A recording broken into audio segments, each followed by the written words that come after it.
My name is Denise DePaula, and I own a hedge fund administration company. Thank you very much.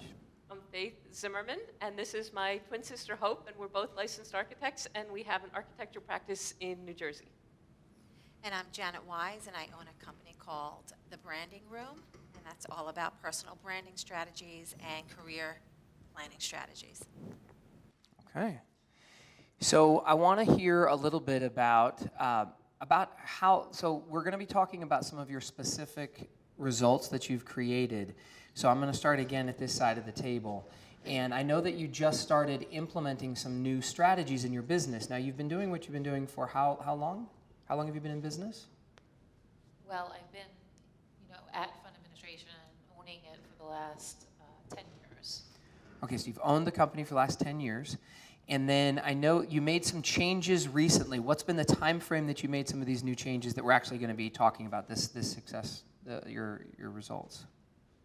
Okay, so prior to the 2 years ago, I bought out my partner, and then took complete ownership of the company, and that's when I started to build the foundation to actually bring it to the next level.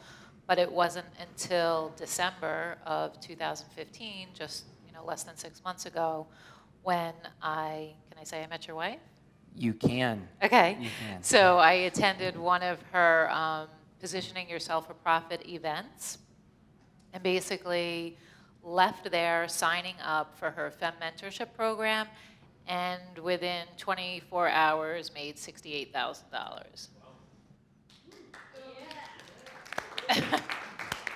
And that was just the start.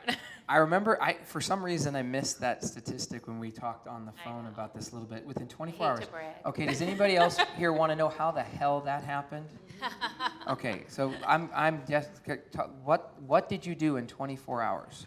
Okay, so I have a service-based business, and basically I have contracts with my clients that are usually annual contracts, and from the time they sign on until the time they leave, I typically never raise their fees because I'm very uncomfortable about it, and I feel like I would be, insulting them, burdening them, whatever the case may be.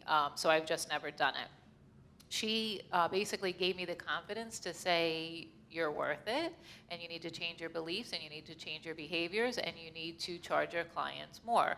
And even if you just incrementally increase their fees, it will make a big difference because you have a whole lot of clients. So I really only went to about a dozen of my clients, raised them 5%, or some sort of said, okay, this year I'm going to have to charge you for that. And the timing was perfect because it was December, so I basically wrote them emails. I didn't even pick up the phone and call, which I thought was kind of rude, but I wrote them emails and I said, effective January 1, your new fee is XYZ. That's it. Like, no real explanation, and they all wrote, I couldn't believe, I thought, you have one or two that are like gonna give you a hard time, they're gonna say no. The replies were, okay, understood, no problem, confirmed. I'm like, why didn't I do this every year for the last 10 years? I would have, Okay, so I want to hear more of your story about where it's gone from there, because there's a part of her story that just happened recently about some new successes that I don't know about, so we're going to get there. But I want to point out one thing that she just mentioned, and it's about beliefs and behaviors. So we were just talking, and it's Pippin? Did I say it right? Marine? Perrine. Okay, sorry. It started with a P though, right? I got it. Okay, so Perrine, what you just said was around beliefs and behaviors. So it had been years, 10 years in the business, 2 years of running the fees one thing. It was a shift of beliefs and behaviors. A lot of the trainings in this room on sales and influence have been around what you feel right about or not, or you won't take the action. It's sometimes very simple action to create a result. It's freaking awesome. Come on, just give that another like. Awesome. Okay, let's go down the line. I want to hear a little bit of where you started and what's been your journey, and let's get to one of these successes, because I want to hear a success so everybody knows what's going down. Okay, we've had our practice for 25 years. We just celebrated our 25-year anniversary on April 1st. And we worked with Robin as well, and when we actually met her a year and a half ago maybe, and did a one-day strategy session with her, and at that time she said, well, instead of charging $250 for this, why don't you charge $500? We said, okay. So she said, okay. And instead of this, why don't instead of charging $1,000 but applying the $250,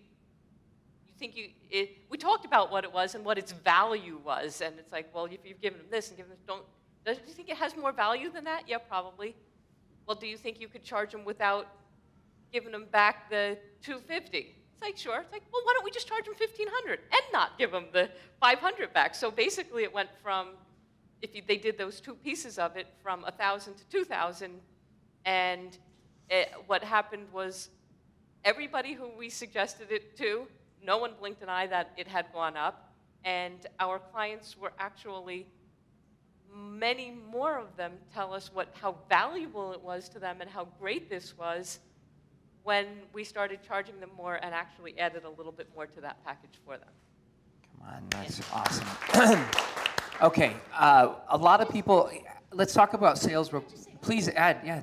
So one of the things I wanted to say about that too, see if we're close, was that it wasn't just raising the rates, it was adding something else to it. So we were giving them something more, not just, oh, let's double our fees. Just I wanted to make that clear. Thank you. So this is also, there's a couple things going on. You're going to notice that everybody on this panel already 25 years in their business. It's not like they don't know architecture, but they're having a challenge, and then to shortcut their success, they found a mentor, they gave them a strategy that they applied. Pretty simple stuff, but it's not so simple when you don't know what that next level strategy is. So that's really great. And I'm going to go ahead and share something else. You spent a day with my wife who had some of these strategies. She asked you what you're selling in the process and then helped you repackage what you were offering. So you took the same stuff you were offering, maybe you added a little bit more in different ways. So it's different packaging of the same stuff, and got nothing but yeses and more money and happy clients, it sounds like. So a lot of people think that sales is this yucky thing, and they're incongruent around, and they don't like to do sales, or there's a connotation of that. Would you guys agree in the industry, that in the world, it's like, I don't want to be a salesy salesperson. But sales, I have a friend of mine who is one of the best salespeople I've ever met, and he equates sales with being love, because it's the highest form of service to other humans to try to go ahead and help them by giving them your great stuff, whatever it is. So, okay, let's move down the panel one more, and I want to hear another story. So go ahead. Yeah, so my story, of course, builds on their story, but is slightly... Can you move the mic a little closer to your mouth also? Yes? Better? No? That's better right there. Terrific. My story builds on the successes of these ladies, but also testament to how much the process works, particularly through the FRIEND program. In that I am a full-time HR executive with a Fortune 100 organization. I also attended in December the same Positioning Yourself for Profits event after hearing Robin speak on a webinar.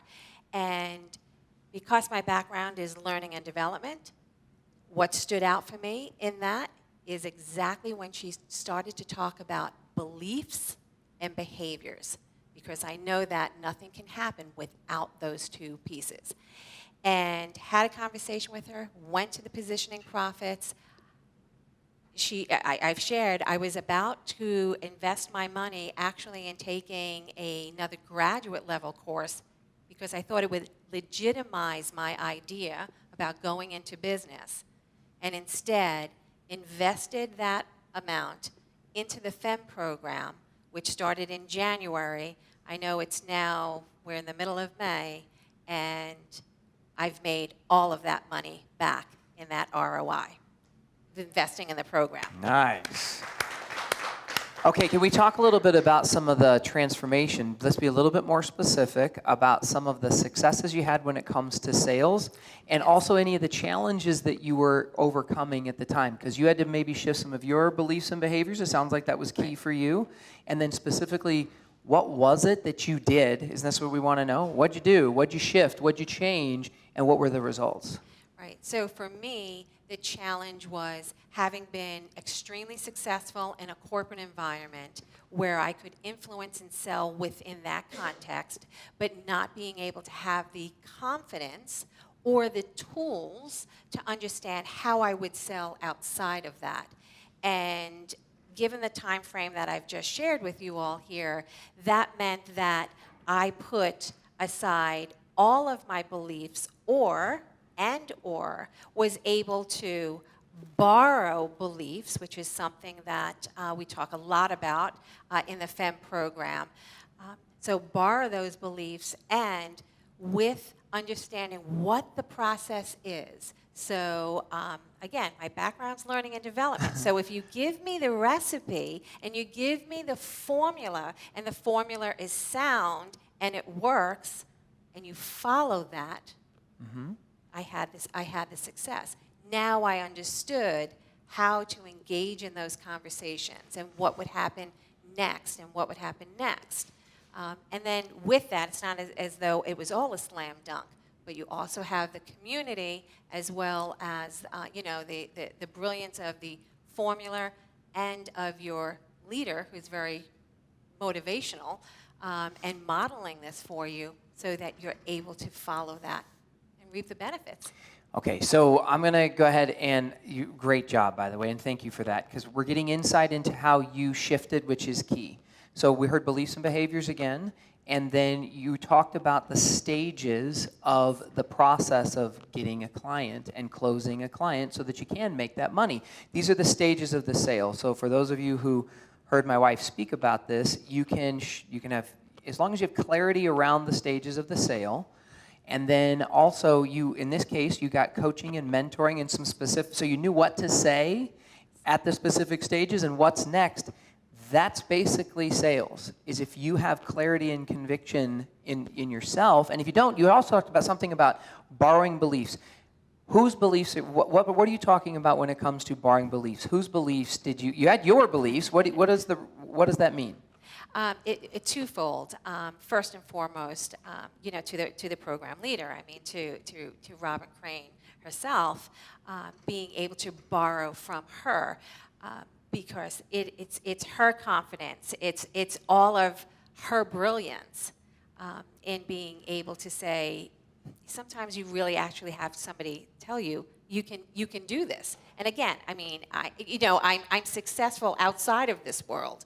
She's operating in that world, as well as the success of the panel. So, I mean, just the talent that's also in this community is very, very powerful. And I think you also said that it was, so she also mentioned community a couple of times, and you're talking about faith and hope, about seeing their results. Yes. Helped give even more proof for you to develop your own belief. And until you have your own belief in yourself, like, yes, I can do it, yes, I'm worth it, yes, it's this, whatever, you can borrow your mentors in this case.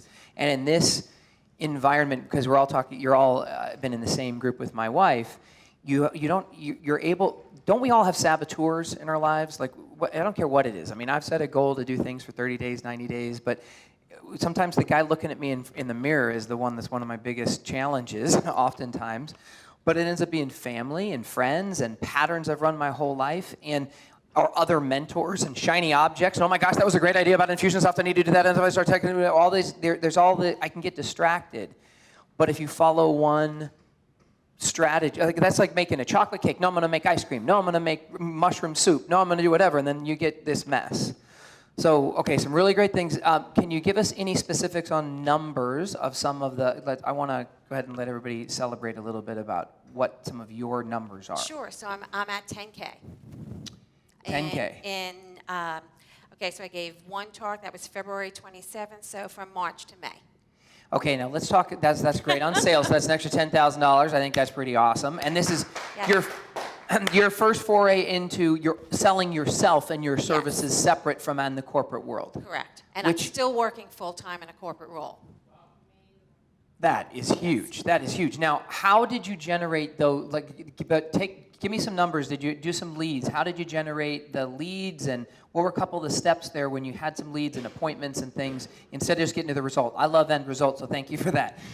But give me just a little bit of some of the specific behaviors you shifted and results that you created.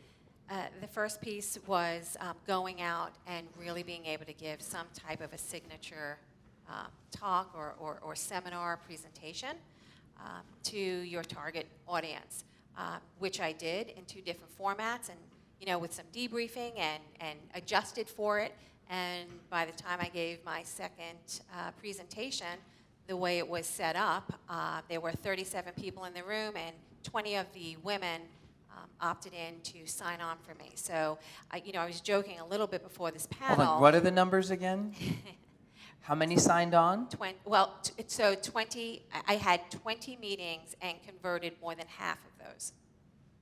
Guys, that is a phenomenal result. And Yes. that's a phenomenal result. So Thank you.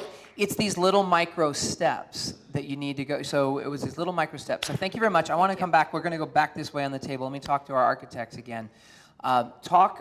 Share with the room what you think was a really phenomenal breakthrough for you, or something specific that you have done. I know you've got some new successes as well. So talk about the breakthroughs or the challenges, and then some of the results that you've created. Okay, I think one of the, as architects, we were confident in our architecture, and we knew we did really good work, but we didn't really know how to run the business very well. And one of our big challenges was the sales piece of it, basically how to close a client, how to get him from the feasibility study to the full project. We didn't really want to just be doing feasibility studies. We wanted to be doing the whole project for them. And so let me just ask you a question. So it sounds like you were selling the first section, which is the feasibility study, for a small amount of money, okay? And then the challenge was converting those to the higher tier, package, the full right. package. Okay, gotcha. Right. Go ahead. And so in working with Robin and with the whole group, we ended up scripting all of the pieces of our entire process. We understanding that, okay, you have the design consultation, then the feasibility study, then it moves to the next phase, but scripting everything, scripting every phone call that we're going to do. And until we get more comfortable with it, it's like, okay, I have to make this phone call. This is what happened on the last phone call. This is what happened at the last meeting. And script it, and actually sometimes read the whole script. I'm on the phone. He doesn't know that I'm reading it. I put my ums and uhs in there, and so it sounds like I'm just saying it from the hip. So that means that these scripted calls are actually scripted for each individual call that you're going to make. It's not just that, okay, for this next phase, this is the call that I do. So it's really tailored for every single call. Got it. So there's a structure for that stage of the process. And then you said, and you treated each follow-up call uniquely because it's a unique human, and you tailored it to that. But then you had clarity about what position you were in and where you were taking them. And now talk about what result did that help you create? Oh, so there was a couple. One is our sales funnel. When we first worked with Robin a year and a half ago, we had about 40,000 in our sales funnel, and right now we have over 300,000. So you had so those are $40,000 in the sales funnel. So potential work clients that we were working with, and like when they moved to the next step, this is how much So these we are could people get that in had paid contact. you something, and they're going through the different phases. You had $40,000 worth of business that you were working on and trying to sell to 300,000. Right. Okay, 300,000. And- That's and- pretty awesome. and- Come on. 40K that's 200 and what's the number? $260,000 increase. Okay. And then the other I thing actually knew that that. we started doing was we set up a goal reward system, and we have 4 different things that we measure that are all different. One is the number of potential clients that contact us that month. One is the amount of billing that we actually get in that month. How many checks? One is the number of contracts that people sign that are bigger than just the feasibility study. I forget what the third one was. How many feasibility studies we do, because that's kind of the first. So it's measuring kind of all different aspects of the health of the business. And We look at it every month. And so this last month we met, and we have 2 different levels of goals within there. So it's actually 8 possible different things. But last month we had 3 out of the 4 that we hit a goal in that metrics. So you can't manage. So I'm going to get my first massage ever. Oh, is that your reward? Yeah. The reward? Oh my gosh. Okay. So you hit your numbers. So great job. This is awesome. So you can't. Okay, I don't want you to. I don't want you. I don't want someone else to be your first. You never forget your first. I'm just kidding. You can't manage what you don't measure, and so a lot of people in sales are winging it. And here's the challenge with a lot of intelligent people, and I think everybody in this room, you're all really successful at whatever you do. You're already awesome, and so then the challenge is you can get by on your awesome. But that doesn't mean that it's a process and a system, and it doesn't mean that there aren't ways to improve it. And if you can be very specific and make it better, it's like you can't just rely on your talent. You've got to work on your skill. And if you have that specific skill, it saves so much time. Let's go back to results. It was less than 6 months results, and the twins have done it. We've been working with Robin for about 18 months now. And so we're talking about a lot of results in a short period of time. There's a lot of buttons and dials in our lives that we get to focus on. And most of us are focused on about 90% of the ones that are not really making a difference. If you can just have somebody show you what are the right places to tweak and change, you can have phenomenal results. Would you guys agree? Yes. Okay. Awesome. Go ahead. We're going to come back to this side of the table. Would you like a massage as well? Okay, thank you. Okay. I want to hear some of these results that I have not heard about. And you've got some amazing numbers and some successes, and I'm glad you didn't slap me. Okay. Are you going to get back to them? Because they really need to talk about how they've been published in magazines and they're getting credibility and they've been speaking as experts and like all this is contributing to, like, are we getting to that? Because I don't want you to miss that if you're not coming back. Well, you did a very good job of summarizing it there. We have a limited time, so I'm not sure we're going to, but thank you for saying that. All that media and phenomenal. And there's not one thing. It's a combination of things that work together. So thank you for sharing that, because we just only have a limited amount of time. But I want to hear about you and your stuff. But thank you for that. That's so nice. There's so much. There's not even enough time to tell you guys. I know. Everything that has come to fruition. So I just want to tell you that before we even went to the Positioning Yourself for Profits event, I had it was supposed to be an introductory call with Robin, just so she knows what the business is and what she's getting into and where she's going to be potentially coaching me. And there's this thing called an audio logo, and I don't know if she spoke about it already, but it's essentially your elevator pitch, and it's who's your ideal client, what are their problems, and how are you solving it for them, more or less, right? So I tell her, it's a hedge fund manager, I provide them administration, and then, it makes them sleep better at night, whatever I said. And she's like, no, that's not what you do. And I'm like, it's not? I'm pretty sure that's what I've been doing all this time. And she's like, no, who is your target audience? Who is your ideal client? She helped me weed out. She's like, you don't want the startups because they never come to fruition. You're wasting a lot of time with them. They're not bringing you the money. You want to focus on the established hedge funds who can bring you money day one. That's your target audience. How do we get to them? What are you doing for them that's different than every other administrator? Everybody's providing administration services. What are you doing that's different? Let's define that now. That's what you do. We don't even know who we're selling to. We don't even know what we're doing. We think we know because we do it every day, but unless you have somebody from the outside looking in and telling you, no, that's not any different than what I know, no, that's not separating you from anyone. She made me clearly define this audio logo. So that was a breakthrough in itself, which is what made me go to the Positioning Yourself for Profits event. Then when we were there, everything just snowballed. But like you said before, I just want to confirm that I always had this fear of being a sales. I'm like, I'm not in sales. I'm not a sales. Salesmen are sleazy and slimy, and you know what I mean? They're lying to people and they're taking advantage of them, and I don't ever want to be that person. So she just made it feel so different that we're just helping people and we're helping them and providing such value, and we should get paid for what we're doing, and it's not wrong to be compensated for what you do.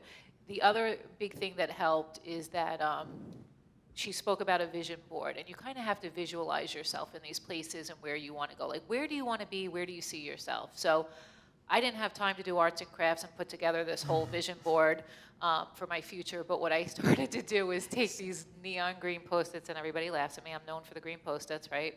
And I'm writing on it, okay, this is what I want. I want to close this client at $10,000 a month. I want to do X, Y, and Z, whatever it was. I would make these little Post-its, I stick them on my computer, I stare at them every day, I pray to them, like whatever I'm doing, right? And as this is happening, they're coming true, and I'm taking them down, and I'm putting them in my little book, and now I have this whole book of Post-its, and to keep a very long story short, that translates into about $700,000 of revenue from December until today. So like, that would never happen. Like, when I tell you I lost $500,000 of revenue last year for regulatory reasons and things that these people couldn't be in business, and I thought, oh my God, what am I gonna do? Like, we replaced that and then some, like this. And just like the sky's the limit. I can't, it's crazy. It's So crazy. how about, let's just a little bit of palm slapping together for $700,000 of extra new business, and for taking ownership of actually having created that. So the other really great thing about, I think it says a lot about you women, but I think it's also the community that you've created and also your mentor, that you own it. As much as you're giving credit to the process and the system which is there, you also are owning it yourselves because you know you did it. There's a lot of people another are. thing. Hold on, Yes, before I please. forget, because I forget these things and I'm never going to tell you again. The other big thing that came out of this is not just taking on a client to take on a client to just bring in revenue to close a deal. I am now actually implementing the strategy, and I don't even know what it's called, it doesn't even matter, but I am telling people they might not be the right fit for me. Like, if they're not willing to pay my fee and recognize the value in the service that I'm going to provide to them, and they don't share the same values and core beliefs as me, I don't want to be their administrator. Like, I don't want to be nickeled and dimed to death. I don't want to be tortured every day with, endless phone calls. Like, I want to work with real business people who are serious about their business, who want to grow their business, and, I can help them get there by providing the unbelievable administrative service that they're not getting anywhere else. So I've been telling people, you know what, this might not be a right fit. Like, if you're not willing to invest X, Y, Z into your business, then I'm not willing to invest my time, my staff, like everything. And the result is these people go, like, no, I want to work with you. Don't tell me no. Yeah. I'll pay more. It's okay. And that's something I would have been like, all right, well, we'll start at 5,000. All right, well, I'll do it for 2,500. All right, I'll do it for 1,500. All right, I'll do it for 1,000. And then before you know it, I'm losing money. Like, it's just not even worth it. But now, not only do I tell people it's not a right fit, but then when they ask me to give them breaks, here's another thing. This might be really helpful for you guys, is I tell them that it's not fair to my other clients who are paying the full boat regardless of their assets. It's immoral to give them a different deal. Like, everyone needs to pay their fair share. And if this client over here who, is getting the same service and paying twice as much, and they found out, like, that's not fair. Everyone needs to be treated fairly and equally. And that's how I want to run my business. And if they don't want to do it, then I don't want to do business with them. So, okay, come on. That was freaking awesome. So Walk away. there are stages of a sale, and there's stages of your business, and there's times it's going to go up and down. If everybody looks at the arrow with the sales summit here, I think it represents what life is sometimes like. Sometimes you're going in the right direction, and then it doesn't work, and then it starts going in the right direction. We've been talking about nothing but up right now, and I know there have been challenges that you guys have gone through. We haven't had time to get into them, but there's always another level. And what I'm recognizing is a couple of patterns here, and I kind of knew this walking in, but there were beliefs and behaviors that needed to be shifted, the beliefs first, and they borrowed some because they had specific plans. They had a strategy, a proven system. And then there was a community of people that all had the same mission and vision, even though they're very different in industry, that supported them so they didn't get distracted by shiny objects.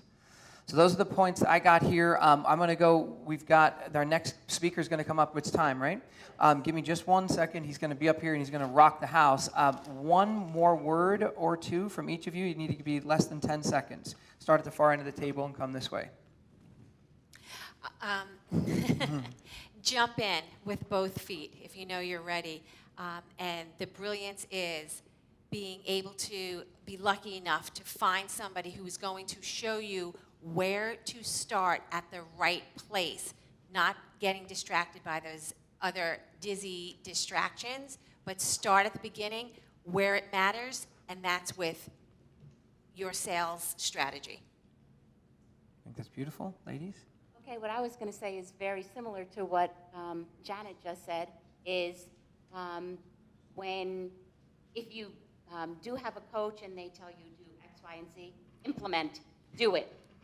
If you just say, oh yeah, that's a good idea, I really should, nothing's going to happen. If you implement, then you'll get the results. If you just say, that's a good idea, and don't implement, your results will be the same as your results have always been. It's awesome. We got nothing. Just one thing, you had said, you have to believe it and then so you can implement it, the beliefs and behaviors. Sometimes you do it in the opposite order. You don't really believe it, but you just do it anyway. And the behavior changes your belief instead of the other way around. Thank you for that. You're right. We all have different patterns. Mine is so I shift my beliefs very quickly just because someone tells me something willy-nilly and I just will shift it. But there's a lot of people that it comes a little slower for them internally. And it's one of the fastest things to just do it anyway. So thank you very much for that. Anything else? No. Okay. One last round of applause, I can't be under pressure please. like that.